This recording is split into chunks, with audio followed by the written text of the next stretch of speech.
नमस्कार, मैं हूं संदीप चौधरी। आज सबसे बड़ा सवाल में हम बात करेंगे चीन की, चालबाज चीन की।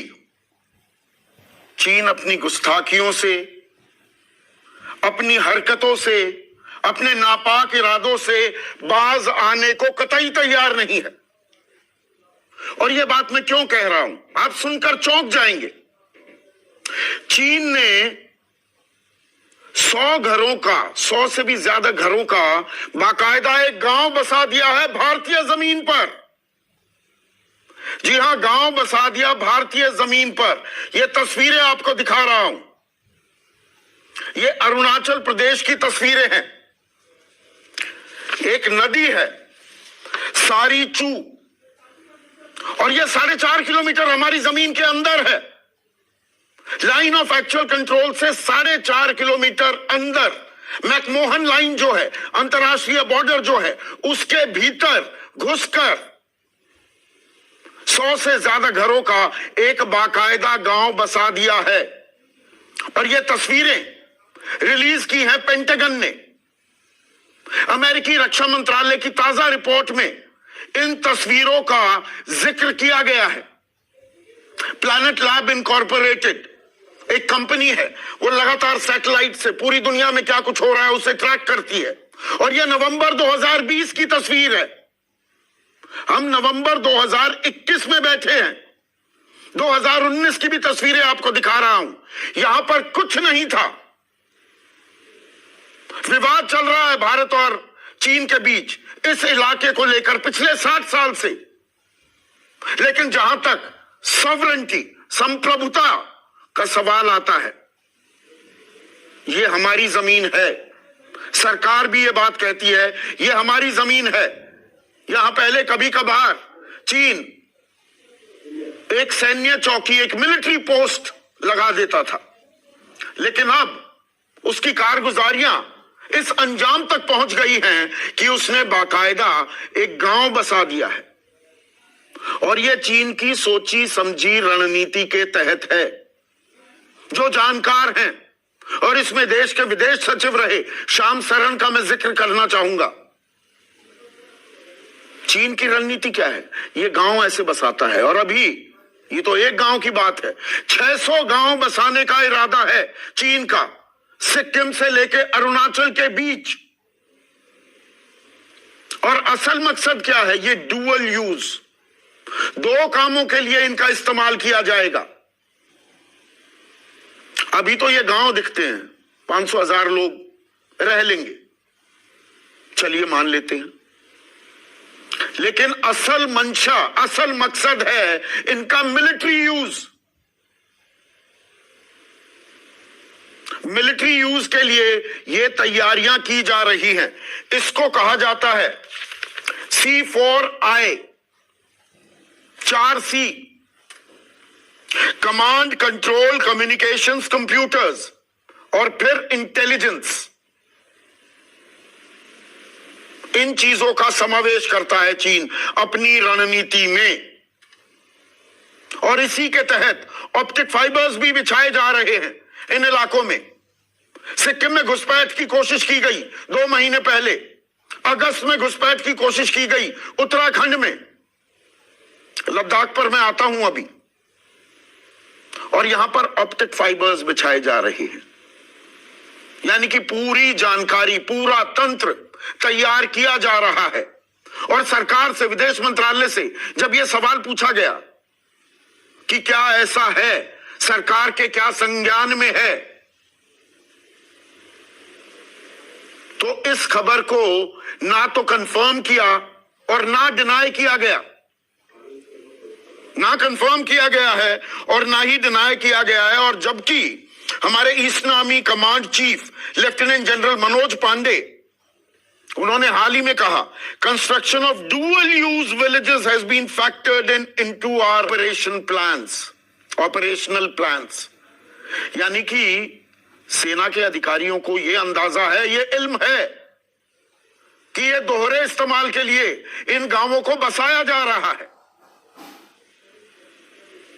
लेकिन एक चुप्पी है, इस बाबत कोई हो हल्ला नहीं मचाया जा रहा।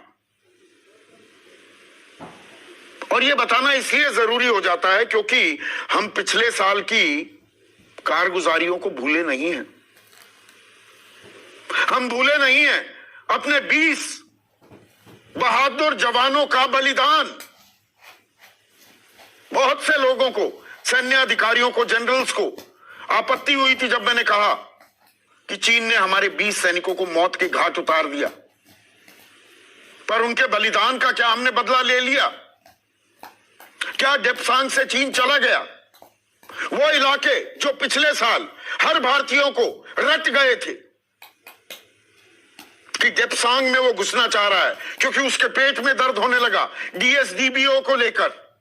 दारबुक शोक, दौलत बेग ओल्डी रोड, हमने वहां सड़क बनाई है, हवाई पट्टी भी बना दी। चीन के होश फाकता हुए, लेकिन उसने क्या किया? झड़पें करनी शुरू कर दी और 15 और 16 जून की दरमियानी रात हमारे 20 बहादुर वीर गति को प्राप्त हुए।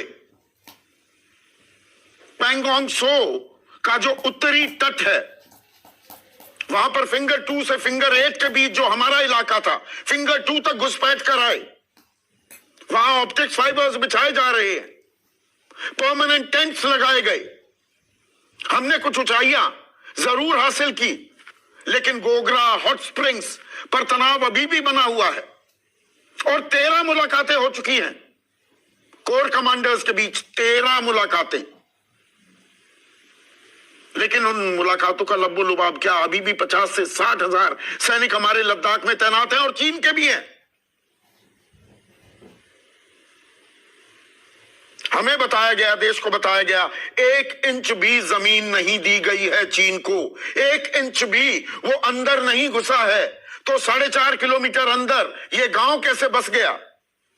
ये ऑप्टिक फाइबर्स कैसे बिछाए जा रहे हैं? इन सवालों के जवाब जरूरी हो जाते हैं। और ये बात मैंने पिछले साल कई बार कही थी। चीन का एक विचारक है, Sun Tzu, the art of war, कि लड़ाई कैसे लड़ी जाती है। बड़ा युद्ध लड़ने की जरूरत नहीं है, छोटी छोटी लड़ाइयां लड़ो।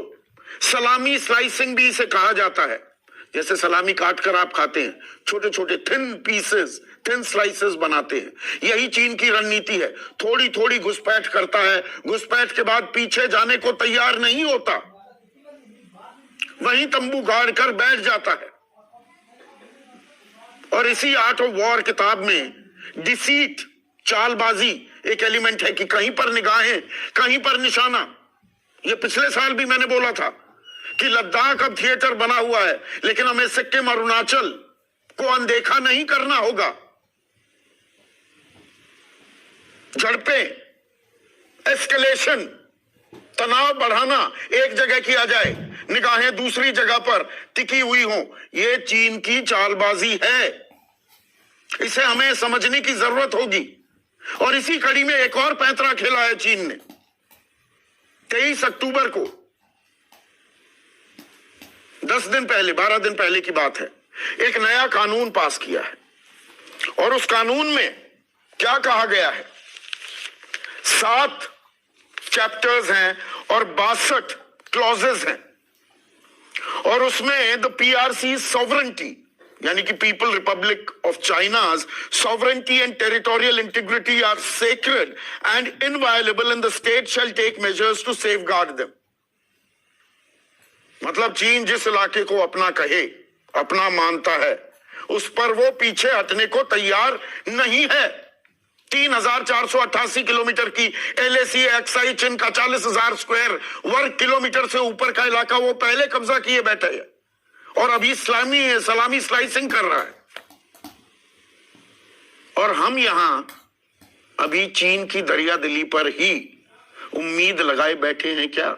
इस पर आज हम चर्चा करेंगे। ये बहुत ही गंभीर